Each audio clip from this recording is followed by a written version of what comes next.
kembali dengan Ibu dalam pelajaran pendidikan agama Katolik dan budi pekerti di kelas 12 IPS.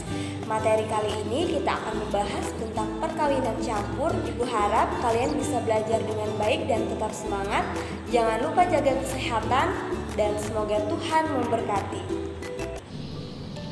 Baik anak-anak, materi kita yang selanjutnya yaitu tentang perkawinan campur.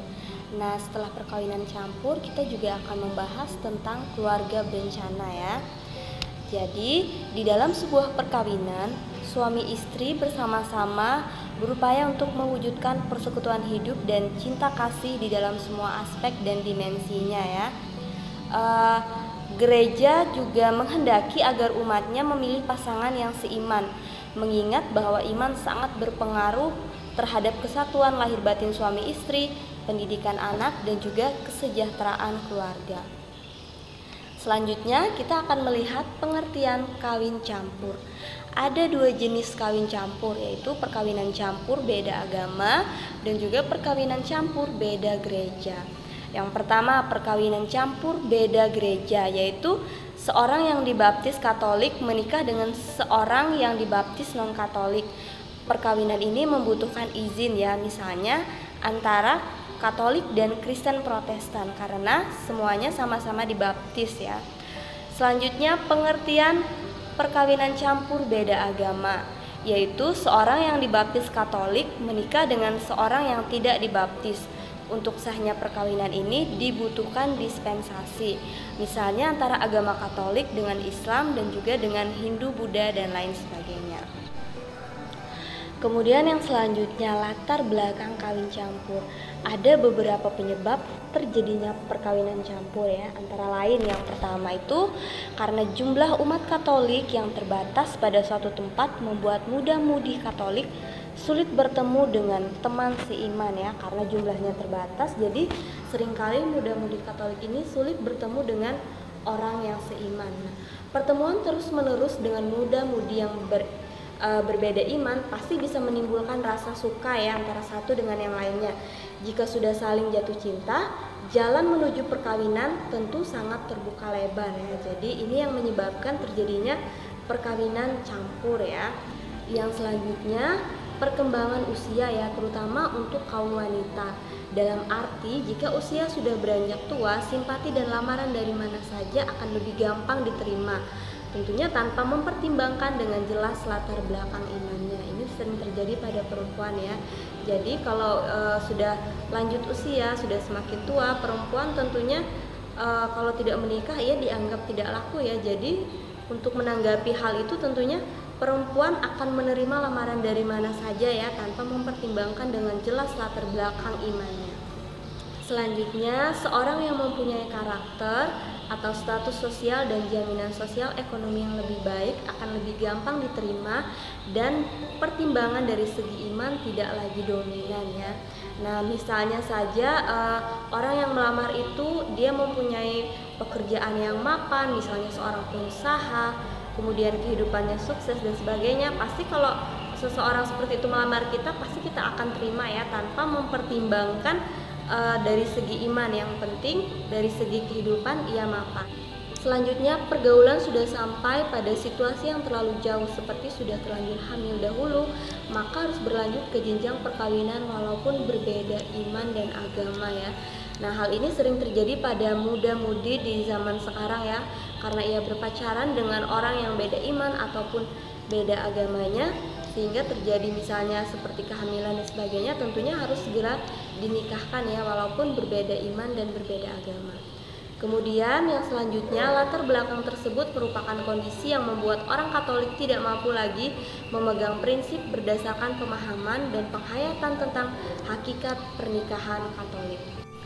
Jadi anak-anak, latar belakang tersebut bukanlah suatu alasan yang membenarkan tindakan kawin campur ya. Selanjutnya yaitu persyaratan dispensasi. Nah, jika ingin menikah beda gereja ataupun beda agama, jadi harus memperhatikan beberapa syarat dispensasi ya yang diberikan oleh gereja Katolik. Yang pertama, Pihak Katolik menyatakan bersedia menjauhkan bahaya meninggalkan iman serta memberikan janji dengan jujur bahwa ia harus berbuat segala sesuatu dengan sekuat tenaga agar semua anaknya dididik dalam gereja Katolik ya. Jadi ini merupakan salah satu syarat dispensasi jika ingin menikah beda agama ataupun beda gereja ya. Pihak Katolik berjanji tidak akan meninggalkan imannya, bahwa ia harus tetap menjadi seorang Katolik. Kemudian anak-anak yang dilahirkan tentunya nanti akan dibaptis secara Katolik dan mengikuti pelajaran agama Katolik, kemudian dididik secara Katolik juga. Itu terdapat di dalam Kanon 1125 artikel pertama. Yang selanjutnya, pihak non-Katolik diberitahu pada waktunya mengenai janji-janji yang harus dibuat pihak Katolik sedemikian sehingga jelas bahwa ia sadar akan janji dan kewajiban pihak Katolik.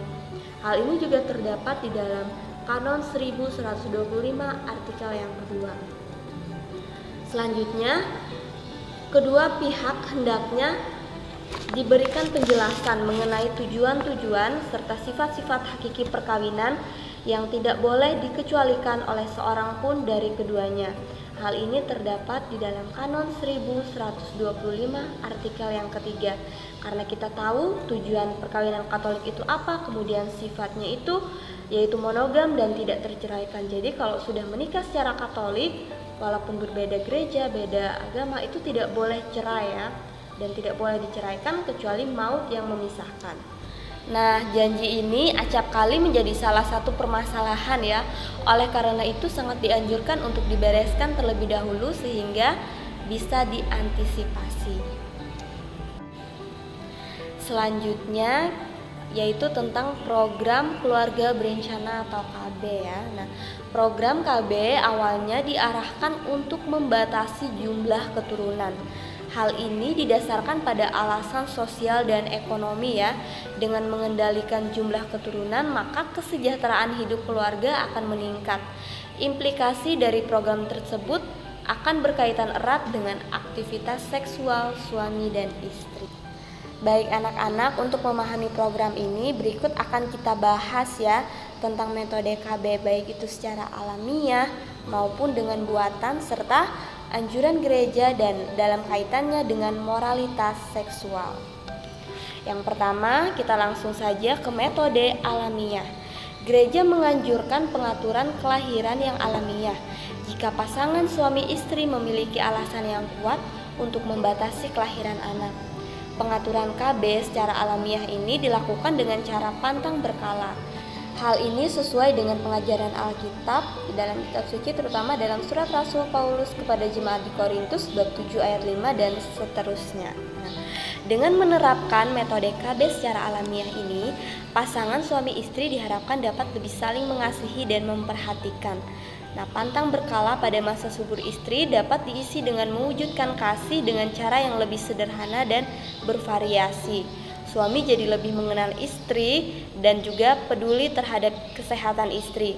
Latihan penguasaan diri ini dapat pula menghasilkan kebajikan lain seperti kesabaran, kesederhanaan, kelemah lembutan, kebijaksanaan, dan lain sebagainya ya. Nah, yang semuanya baik untuk kekudusan suami dan istri. Selanjutnya, perkawinan Katolik mengandung makna yang sangat indah dan dalam ya. Karena melaluinya Tuhan mengikutsertakan manusia untuk mendalami misteri kasih-Nya dan turut mewujudkan karyanya dalam menciptakan kehidupan baru, yaitu janin yang memiliki jiwa yang kekal. Perkawinan merupakan sakramen karena menjadi gambaran persatuan Kristus dan gerejanya. Selanjutnya yaitu dengan menggunakan metode buatan. Yang dimaksud dengan metode KB buatan adalah suatu usaha mengendalikan atau menekan keturunan dengan cara kontrasepsi dan hormonal ya. Kontrasepsi adalah pencegahan terjadinya pembuahan atau konsepsi ya, yaitu pertemuan sel telur dengan sel sperma. Nah, pencegahan ini dilakukan dengan suatu alat, misalnya obat-obatan kimiawi ya, dan lain-lain. Adapun yang dimaksud dengan hormonal adalah suatu cara mempengaruhi proses alamiah dengan pil KB, suntik implan, dan sebagainya. Kemudian anjuran gereja tentang KB ya. Nah, Pada prinsipnya gereja mendukung program KB ini dengan memberikan makna KB sebagai keluarga yang bertanggung jawab dalam mencapai kesejahteraan. Gereja Katolik menyadari bahwa program KB ini diarahkan demi terciptanya kesejahteraan keluarga ya. Tapi ada beberapa pertimbangan sehingga gereja mendukung program KB. Nah, sebagai berikut akan dijelaskan ya. Yang pertama, KB memungkinkan terjadinya kesejahteraan keluarga sehingga juga memungkinkan terjadinya kesejahteraan masyarakat. Selanjutnya, melalui KB, kesehatan ibu dan anak menjadi semakin terjamin baik secara fisik maupun psikis ya. Selanjutnya, program KB memungkinkan terjadinya relasi dan komunikasi yang lebih kaya dan mendalam karena suami istri tidak hanya disibukkan dengan kegiatan mengurus anak dan memikirkan pendidikan maupun kebutuhan anak. Kemudian dengan KB, taraf hidup menjadi lebih baik dan sejahtera karena pemenuhan kebutuhan terjangkau, mengingat jumlah anak yang ditanggung juga berkurang. Dan yang terakhir, dengan KB, pendidikan anak menjadi lebih terjamin ya, terpenuhi secara memadai karena dapat terjangkau mengingat jumlah anak yang ditanggung juga terbatas. Jadi sangat mempengaruhi juga kehidupan ya, terutama pendidikan dan lain sebagainya. Selanjutnya, tentang metode KB, Magisterium Gereja mengajarkan bahwa yang boleh digunakan hanyalah metode yang alamiah. Dengan demikian, gereja menolak segala bentuk metode buatan baik yang bersifat kontraseptif atau pencegahan pembuahan, abortif atau menggugurkan sesaat sesudah pembuahan, maupun stimulasi hormonal. Artinya gereja hanya mengizinkan metode yang alamiah saja ya. Nah, argumentasi yang mendasari anjuran gereja semacam ini adalah sebagai berikut ya. Yang pertama, karena abortus provocatus itu dilarang ya, maka semua metode abortif sangat tidak sesuai dengan moralitas Kristiani. Kemudian, metode-metode lain yang mencampuri, senggama, atau mengganggu fungsi tubuh manusia bertentangan dengan kodrat manusia sebagai ciptaan Allah. Dan yang selanjutnya, tidak ada kewajiban bagi sepasang suami istri untuk harus selalu melakukan hubungan senggama. Materi yang dapat Ibu sampaikan, semoga apa yang Ibu sampaikan dapat bermanfaat ya. Sampai jumpa di pertemuan selanjutnya. Thank you and God bless us. Sampai jumpa di pelajaran yang selanjutnya ya. Semoga Tuhan memberkati. Tetap jaga kesehatan dan sampai jumpa lagi.